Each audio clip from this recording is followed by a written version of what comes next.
Alrighty, Tank and Trucker, and today we are going to review the KV-13. It is a Tier 7 medium tank, and I actually really like this tank. It doesn't have the best standard rounds. You end up slinging quite a bit of premium rounds to actually penetrate stuff. If you're middle to low on the matchmaker, if you're, top tier, standard rounds, it's 144, I think. Yep. So you're still pushing the low end of the penetrating rounds there. But if you're top tier, a lot of times you can get away with shooting, pretty much standard rounds. I should actually carry a lot more standard. I got 40 premium and 13 HE and only 7 AP. So I think I'll switch that up after I do the review. I haven't played it in a while, but I thought, I'm going to go ahead and give it a run. And, that way, this is more geared towards people that are just starting to get into tanks and stuff. It's Tier 7, so you're middle of the road on, you're getting to the higher tier tanks. And this is one of them that has been more of one of my favorites. And like I said, I end up slinging a lot of premium rounds with it, but it's pretty fast. It's got decent armor and, for its speed. But anyways, let's go over it real quick and see what you get.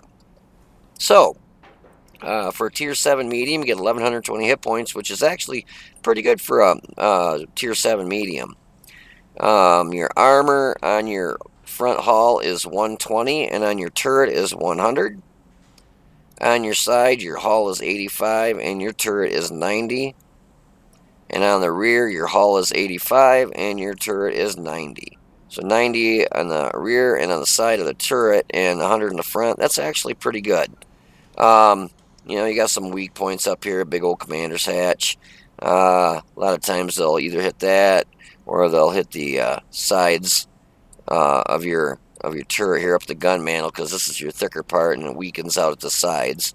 Or they'll aim for the old mailbox right here, or your lower plate, because it is pretty flat. A little bit of an angle to it. I mean, if you can angle it pretty good, a lot of times they'll bounce, but the only problem you have is if you over angle it, these tracks stick out quite a bit, so they'll either knock this track over here on the left off, or they'll put a round right through your front drive wheel and do damage and knock your track off. So you got to kind of watch you don't over angle it. So for the gun, you get an 85 millimeter D5285 BM. What if it stands for bowel movement? Most of these D5T25s, whatever guns, are crap. This one's actually pretty good because you get APCR for your premium round, but you do get AP for your standard, which is still alright, but it's just low penetrating. Rate of fire for the stock is 10.5, 144 for your standard round penetration, 194 for your premium, which kind of it's borderline. It's just good enough. Like I said, for definitely rears and sides. As long as you're not shooting at the front of heavily armored stuff, you're good. You get 44 for your HE. Now, average damage is 180 for your premium and your standard rounds, and 300 for your HE. That's if you penetrate. Average damage per minute is 1895. Dispersion sucks at 0.37, and your aim time is 2.3, which is so-so. The crew I have, and this isn't the best in the world. I mean, they're at 61% on their first crew skill. But just to compare it to what the stock is, my rate of fire is 12.5 rounds a minute, so my reload is 4.8 seconds. So it's actually got a pretty good reload. Turret traverse is 51.2, and the hull traverse is 42.67, which is really good. So you don't have to worry about being circled by a fast-moving scout. You can keep up with them pretty easy. Gun depression is -5, which kind of blows. You can raise the gun up 25 degrees, but don't plan on working ridge lines too much, because -5 just ain't gonna hack it.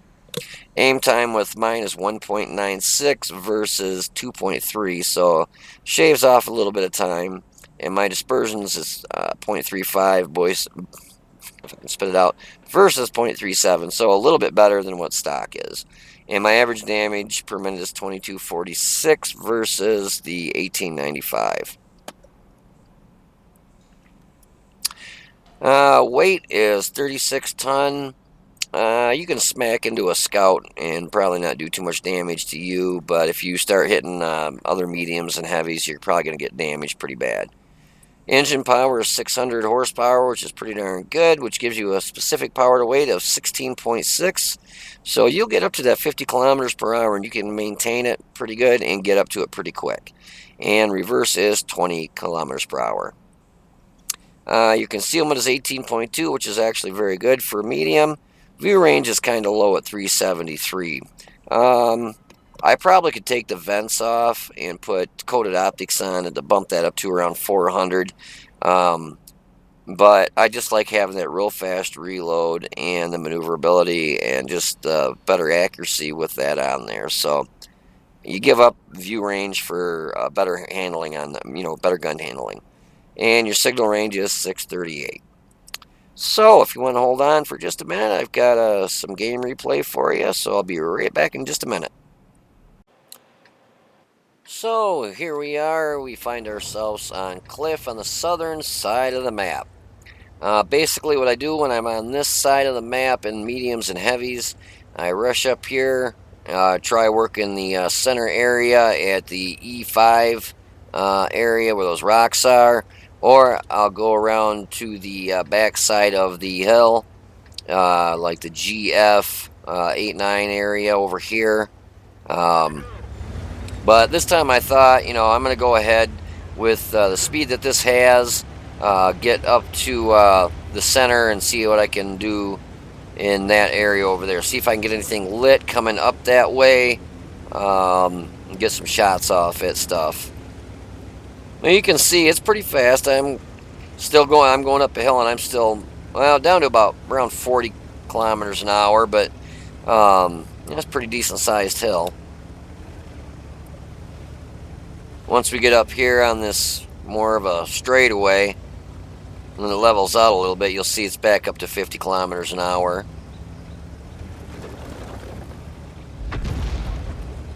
People always try getting up that hill, and even my son tries to get up there all the time.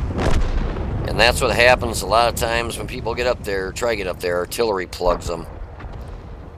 So I don't think I didn't light these guys here, but I was at least able to get shot off on the FCM50T, and then I shot at the 34-100, which that's what I'm talking about, why I use premium rounds with this, because I hit that in the side and bounced. I was a little bit shocked that I hit him in the side and bounced with 194 penetration.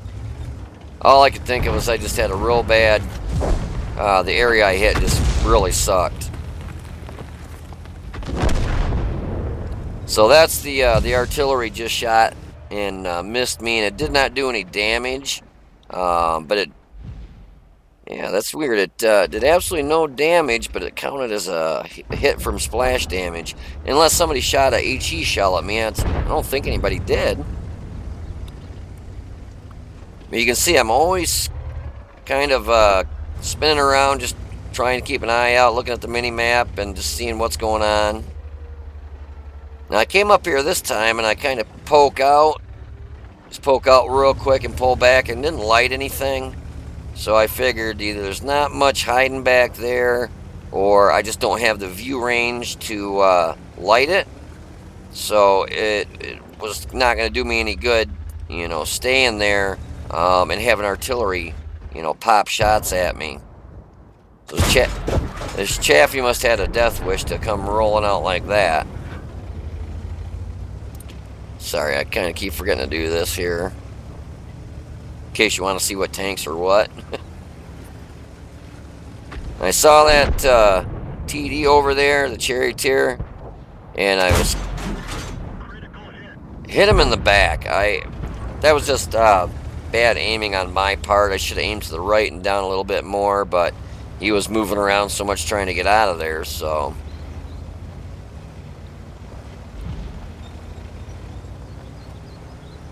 So me and the T-20 see this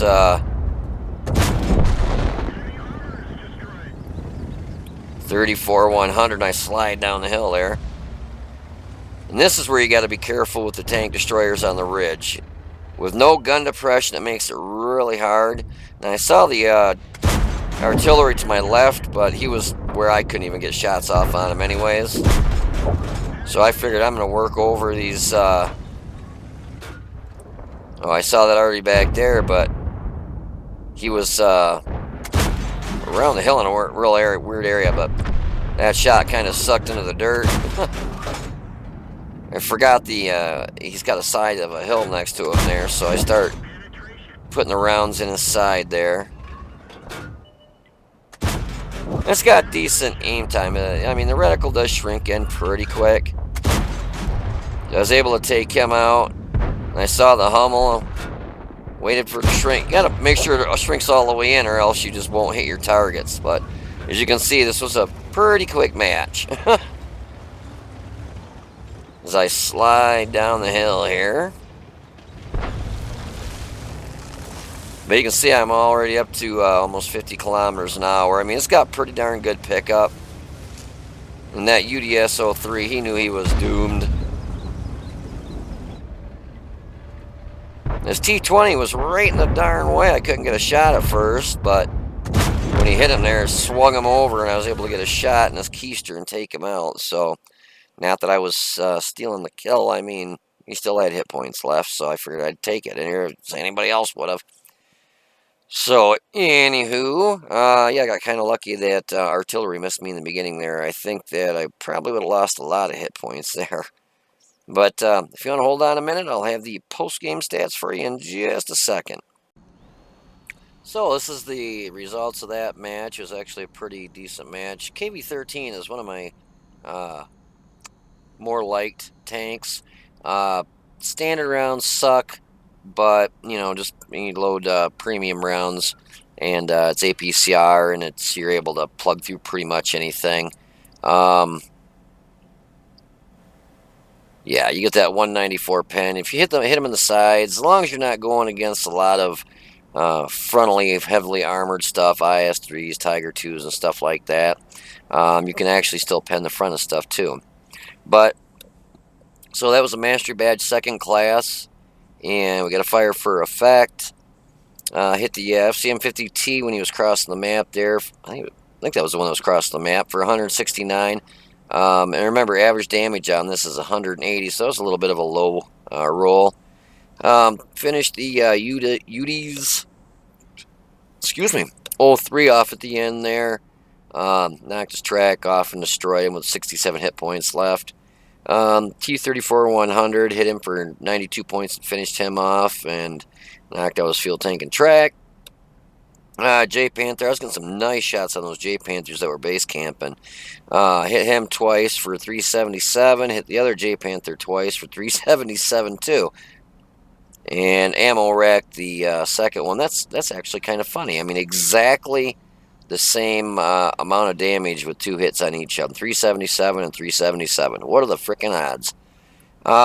Hit the Hummel at the end there. He had 47 hit points left and finished him off. And hit their Chaffee for 181. So, basically one standard roll. But we did 1,310 damage. Came in second highest. We were highest, excuse me. Where are we at here? Okay, second highest in damage. And we were the highest with experience points with 747 base experience, which still kind of low. But we had 14 hits, 14 shots, 11 hit, and 9 pen. Gun is not the most accurate in the world. It's got 0.35 accuracy with the crew I have in it. So, you know, it'd be a little bit nicer if it was like 0.33, 0.32. But, yeah, you know, what are you going to do? So, 1,310 hit points, 801 of that was over 300 meters.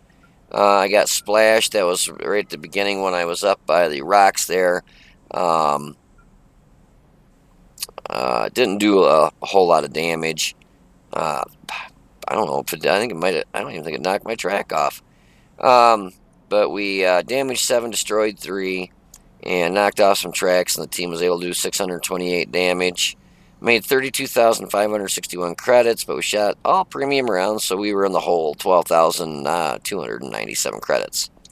If you, I highly recommend if you can get this. It's got decent armor for a tier 7. It's got a pretty good gun for a tier 7. You're gonna have to shoot a lot of premium rounds when you end up being kind of lower on the pole in matchmaker, but that's with any tank. I mean, I could have probably shot some standard rounds. I only carry 7 of them, but the standard round pen again is only 144, and 144 is really, really pushing your luck on trying to pen stuff. So, anyways, I hope you liked the video. If you did, please hit the like button down below, and please subscribe to the channel. You take it easy, be safe, and I will see you on the battlefield.